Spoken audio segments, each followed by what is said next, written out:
everyone, Megan and Morgan back with you today to continue to discuss the gift of self and the resurrection of the body, redeemed man, as John Paul II calls it in his Theology of the Body.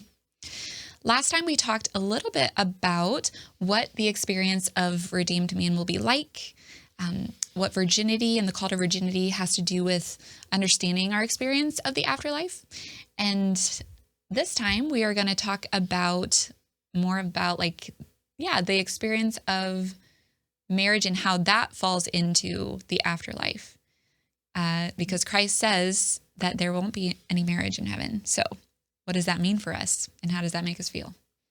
So that's what we'll talk about after this. Open your hearts, open up your hearts to Christ. Do not be afraid.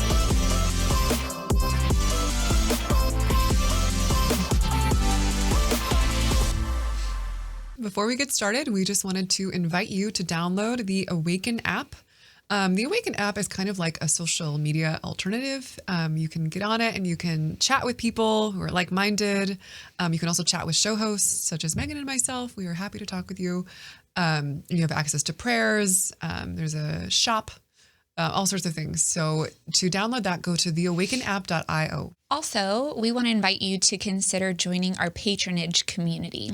If you go to nakedwithoutshameshow.com, you will get more information about how you can support us. You can watch more of our videos and just see different perks that you can get by supporting us too. So if you're interested, go to that website and we'd appreciate your support. Okay, so let's continue our musings about the afterlife because, gosh, who really knows? Yeah, in the end, it's all musings. In the end, it's all just musings. It's musings, yes. What did Aquinas say after he wrote the Summa? This is just straw. This is just we as humans only know just a little bit of the beauty that is before us with union with God. Right. But we trust John Paul II and what he shared with us in the Theology of the Body, and we're gonna, just keep unpacking that and adopting it into our own understanding of the resurrection of the body. Mm-hmm. So, all right. So last time we talked about the importance of really embracing the physical world here and now for the redemption of the body, really experiencing, our humanity, the fullness of our humanity, the ability to love greatly in this life, to see with the eyes of God in this life, which is, we believe to be possible, not full, but like a foreshadowing of that ability. And then we talked a little bit about virginity and just the kind of the sign that brings us in this life for those who have vowed to virginity for the call and the union that's to come with us in heaven with God. So in the Theology of the Body, John Paul II opens up his part on the resurrection of the body or redeemed man in quoting the Gospel of Matthew, where the Pharisees went to Jesus and said there was a man who was married, or a woman who was married and lost her husband and then kept losing her husbands to death. And then in the end, when she died, they asked, who will she be married to? And they're trying to trip him up. Trying to stump him. Yeah, exactly. And Jesus, of course, has the answer and says, well, men and women aren't given to one another in marriage in the afterlife. They will be like the angels. Mm-hmm. So, when it comes to that passage, I think the normal and natural response to somebody is like, oh I'm not going to be married to my person, like in heaven. Like, this is my person I love so much. And our marriage is done with. Like, gosh, that kind of rubs like at the little heart, Like, oh man. Yeah. At least. And if I see that person in heaven, well, I know who they are. Like, how is it possible that all of this relationship that I had with this person is just erased in heaven? Yeah. Which is kind of a weird thing to think about. Yeah. Yeah. So to answer this, this rub or this a little bit of sadness maybe when people hear this. Let's talk a little bit about the relationship between marriage and virginity and kind of go from there. Okay. That sound good? Yeah. So marriage and virginity being the two calls to man, like the two vocations that man can live out in this life as he or she gives himself totally to another, right? So in marriage, you give yourself for life to another. In virginity, you give your life totally for God. Mm-hmm. And in that, you are redeemed, you are sanctified, you learn how to love. And really image the love of God, participate in that real love of the Trinity, right? And I want to add to, and I'm sure this is what you meant to when you were talking about marriage, but marriage is to give yourself totally to another, but aimed at God ultimately. So that's this whole thing of like, we won't be married in heaven because our ultimate, the ultimate object of our self gift in marriage is God. That's a really important clarification. Thanks for having my back there. Worries. Yes, like the person you marry isn't God, which you probably know. Yeah. So, but yes, so yeah, got it. So that's a relationship, and they really beautifully complement each other.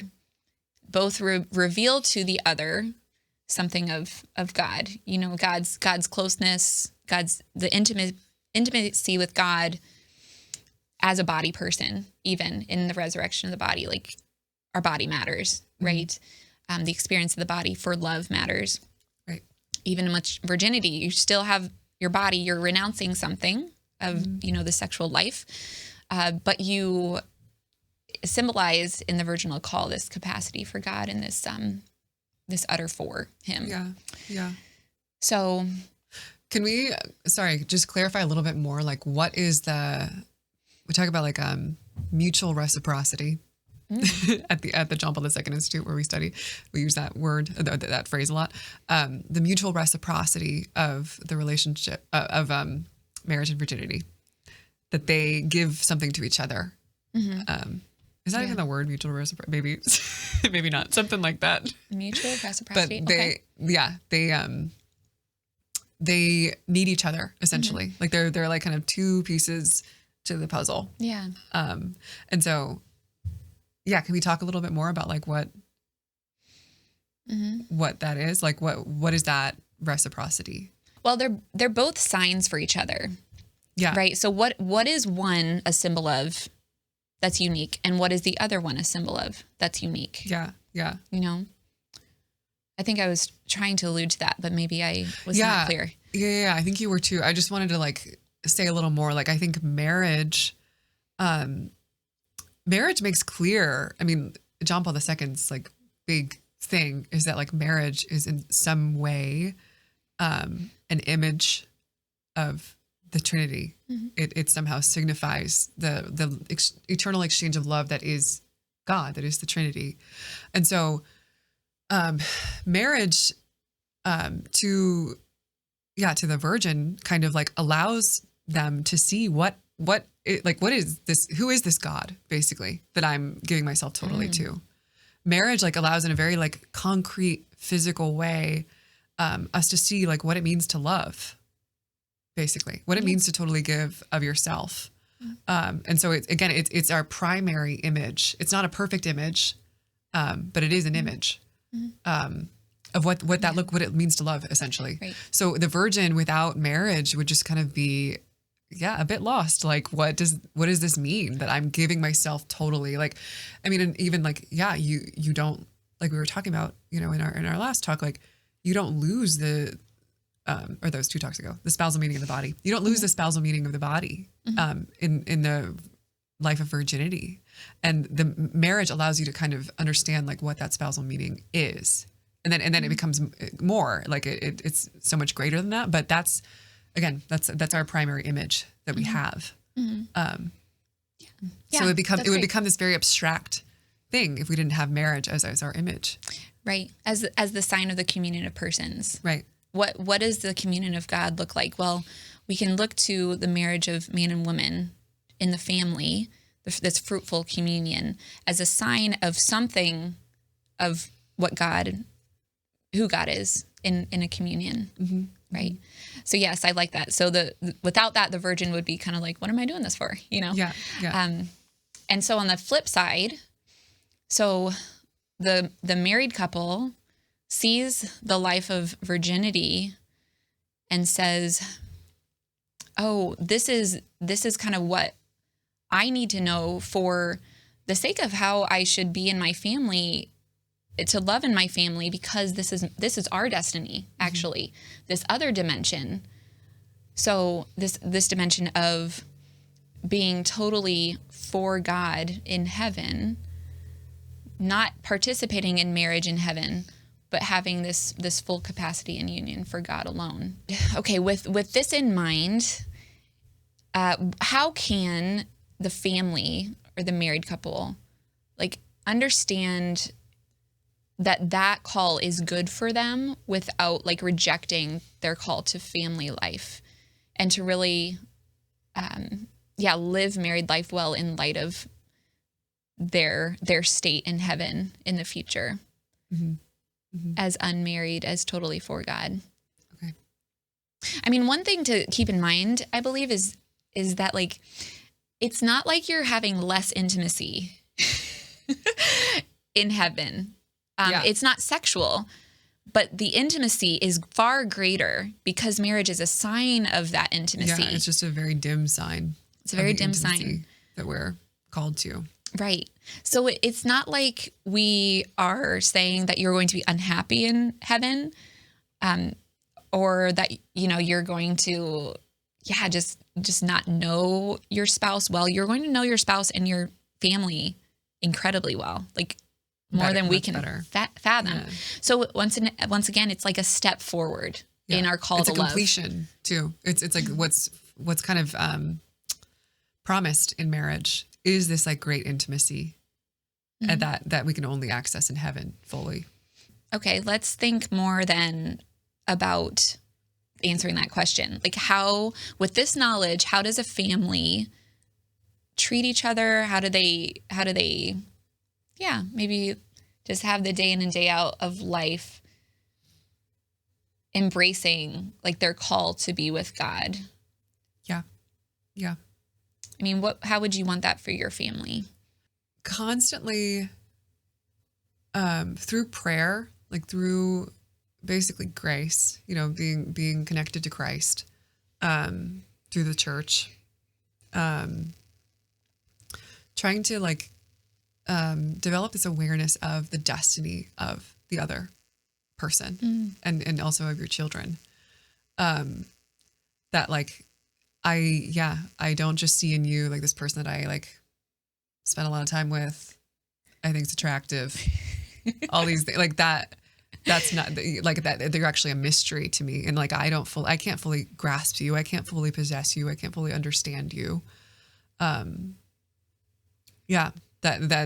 is something that is really important to cultivate a true Christian vocation within a true Christian call to holiness within marriage and family life. One story that comes to mind that I always was really struck by, again to reference Luigi Giussani, he's one of my favorite theologians. He says there was this one of his kind of don't know what you call them, followers, basically, this guy that he was really close to. He was married, and he said, Giussani asked him, how do you know you love your children? And he says, oh, well, sometimes I come home late and I'll go peek into their rooms and watch them sleeping, and I'll just be overwhelmed by love for them. So I'll just go hug them, wake them up, and just squeeze them. And that's how I know I really love my kids. And Giussani, which is a really beautiful thing. At least I thought, oh, that's beautiful. Mm-hmm. And then Giussani says, that doesn't mean that you love your kids. He said, if you really loved your kids, you would peek in there, look at them, and think, what will this child, what is this child made for? Who is this child? And contemplate that. And not that you can't squeeze your kids and like show affection to your kids. It's not like a mutually exclusive thing, but it's just like, that is like a true, that's a true love for your children. And like, it's not just like, I have this affection. It's like really overwhelming love for you, but it's that like, I care for you like in this most ultimate way. And that's the first thing. Beyond my affection, beyond anything like that.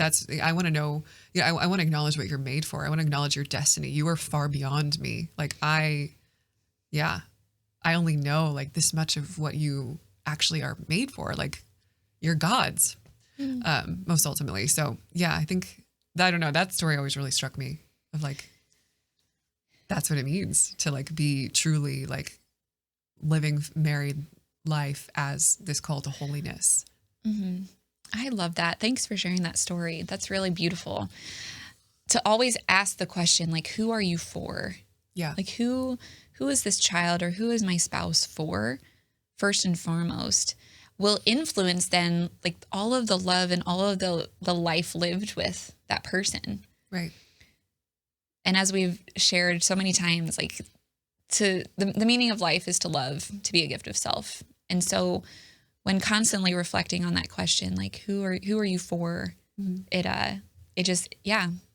It changes the way you like talk to your family. It changes the way you sacrifice for your family. Right. Because you're like, oh, am I loving? Like, is this a loving thing to do for my family? Because that is what they're for. Yeah. And then, it's not just like my own gratification that I'm getting from this love. Mm-hmm. I like it. It's so much greater than that. It's their destiny, like they're belonging to God. Yeah. And also to go with that point, you also realize that like, there is in the family, like in the reality of choosing to marry somebody, making a vow, having children, these people are for you. Mm-hmm. Right. So yes, you are for God, but also you are for me and I am for you in this life. Mm-hmm. And so I think what helps with the rub of like, oh, there will be no marriage in heaven is though the particularity that those people will have for you in heaven. Yeah. It's not like your relationship gets erased. Like they won't be your spouse. They will be a person that you were married to in heaven. These were your children. And that relationship will be completed, isn't that Christopher West that says that it's not deleted, it's completed? Mm-hmm, yeah. It's really helpful. Complete button. Hit the complete button in heaven. That's exactly it. Like it's somehow not this exclusive relationship that we know on earth, but it's so much more than that. And there is like, and I think that, at the John Paul II Institute, a lot of the professors that we had would kind of speculate that like, there must still be this particularity in heaven. It's not just like, I barely know you. Like, I just love everyone now. It's like in heaven, like there is a fulfillment of everything there was on earth. And so the particular relationships that we have on earth are carried over into the eschaton. We don't know how. We don't know what that will look like. But I think that that's something that we can like safely assume that, again, heaven doesn't delete anything. It completes. What does that mean? Like, yeah. Yeah, that we get both. Like we get greater intimacy. We get the particularity of the family or the people that we loved for us. It's just different now that we are in the afterlife. Like the sign of marriage, the life of the married couple would be lesser in a sense. Like the intimacy there would be lesser, as we said. There's a greater intimacy ahead. Yeah. One really good image of that, I mean, it's not marriage specifically, but it's this male-female relationship is in Dante, in the Paradiso, Beatrice, this woman that he really loved, but they never were married.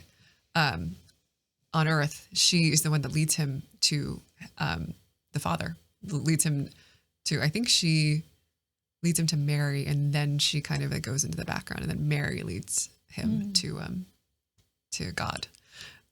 But yeah, so you can see even throughout the Christian history, like this idea of like, there is still this particularity of relationships, and like that our relationships on earth that lead us to God, like that's something that in a sense does continue in heaven, like that. Yeah. Christ, becomes, I don't know what the word I'm looking for. Christ is spread out. I'm trying to think if there's like a word of like, you know, when light, okay.